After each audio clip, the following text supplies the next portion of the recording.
नमस्कार। पिछले वीडियो में हमने अलग अलग पुर्तगाली गवर्नरों और उनकी गतिविधियों के बारे में चर्चा की और पुर्तगाली साम्राज्य के विस्तार के बारे में बात की।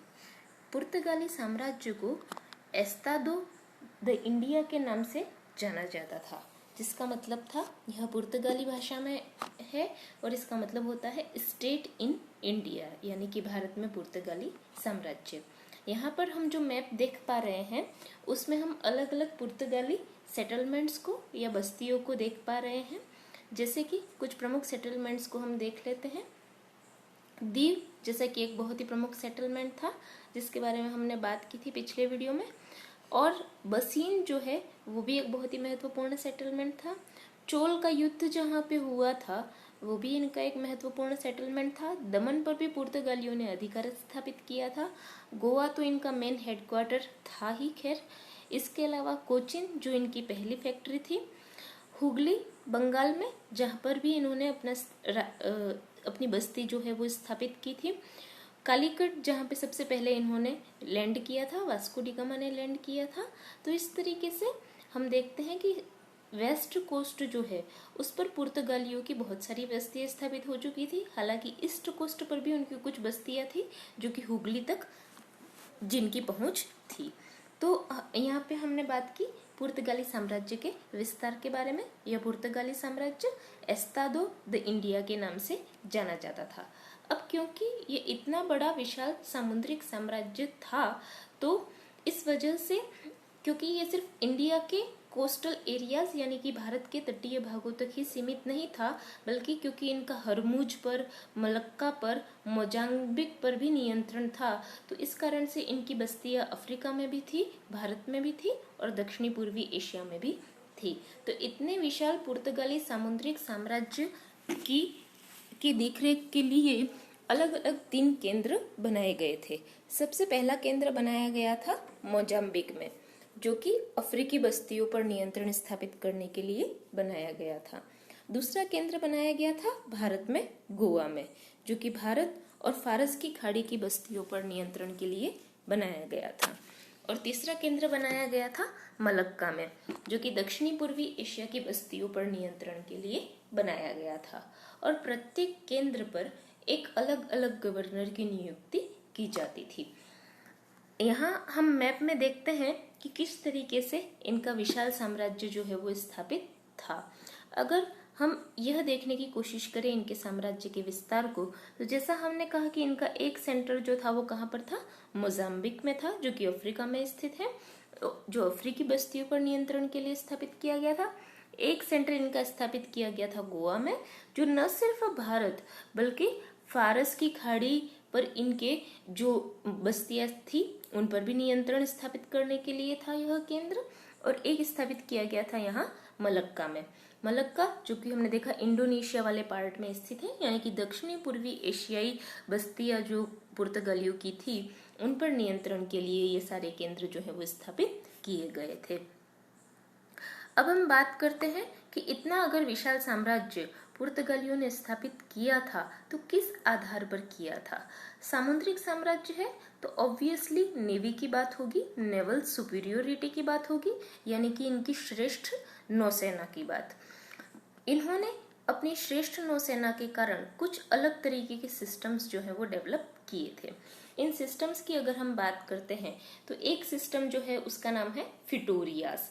फिटोरिया का मतलब होता है समुद्र तट के किनारे कुछ ऐसी स्ट्रेटेजिक लोकेशंस पर अपनी बस्तियां स्थापित करना, अपने फोर्ट जो है वो स्थापित करना, ताकि जिन भी जहाजों को वहां से होकर के गुजरना पड़े तो उन पर नियंत्रण स्थापित किया जा सके। जैसे कि गोवा हो गया या कोचीन हो गया, इस तरीके से जो महत्वपूर्ण केंद्र हैं जो कि सामुद्रिक जहाजों के लिए महत्वपूर्ण है, वहां पर अपनी एस्टेब्लिशमेंट स्थापित करना, वहां पर अपना कंट्रोल एस्टेब्लिश कर देना। दूसरा सिस्टम जो इन्होंने डेवलप किया था वो था कार्टेज सिस्टम। कार्टेज का मतलब होता है पास इशू करना, क्योंकि पुर्तगालियों के पास जो नेवी थी उसका मुकाबला कोई भी भारतीय शक्ति नहीं कर सकती थी। तो इसलिए पुर्तगालियों ने इस बात का फायदा उठाया और उन्होंने जितने भी भारतीय जहाज हैं उनको एक तरीके के पास इशू करना शुरू कर दिया और इस पास के बदले में वो चार्ज लेते थे। ये कार्टेज सिस्टम चार्जेबल था और इसके लिए उन्हें शुल्क चुकाना पड़ता था और इस कार्ड्स के बदले में पुर्तगाली जो हैं वो इन जहाजों को नहीं छेड़ते थे। अगर किसी भी जहाज के पास कार्ड्स नहीं है या पास नहीं है तो उस जहाज को और उसके सामान को पुर्तगालियों के द्वारा जब्त कर लिया जाता था और इनका नियंत्रण कितना ज्यादा प्रभावशाली होगा इस बात का अंदाजा इससे लगाया जा सकता है कि यहाँ तक कि मुगलों को भी इनसे पास लेना पड़ता था और तभी वो भारतीय समुद्र में या अरब महासागर में अपने जहाज जो है वो जाने दे सकते थे। ये जो कार्ड सिस्टम है वो कार्ड्स के साथ साथ पूरा इसका नाम है कार्ड्स आर्मेडा काफिला व्यवस्था। कार्ड्स जिसका मतलब तो हमने समझा कि परमिट या पास, जिसके लिए आपको शुल्क चुकाना है, चार्ज देना है।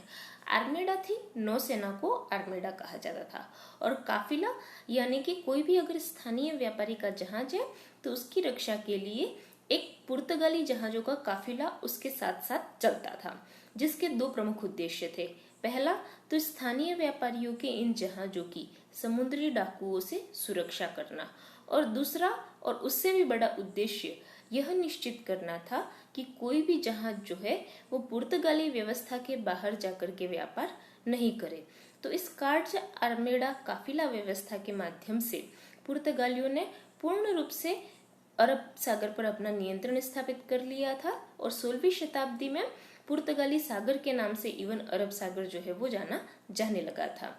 कोई भी भारतीय या अरबी जहाज जो है वो पुर्तगालियों से कार्ड्स या पास लिए बिना अरब सागर में नहीं जा सकता था और पुर्तगालियों को यह अनुमति थी कि अगर उन्हें यह संदेह हो कि कोई जहाज उनके द्वारा निषिद्ध किए गए व्यापार में लगा है तो वो उसकी तलाशी ले सकते थे, उसको जब्त कर सकते थे।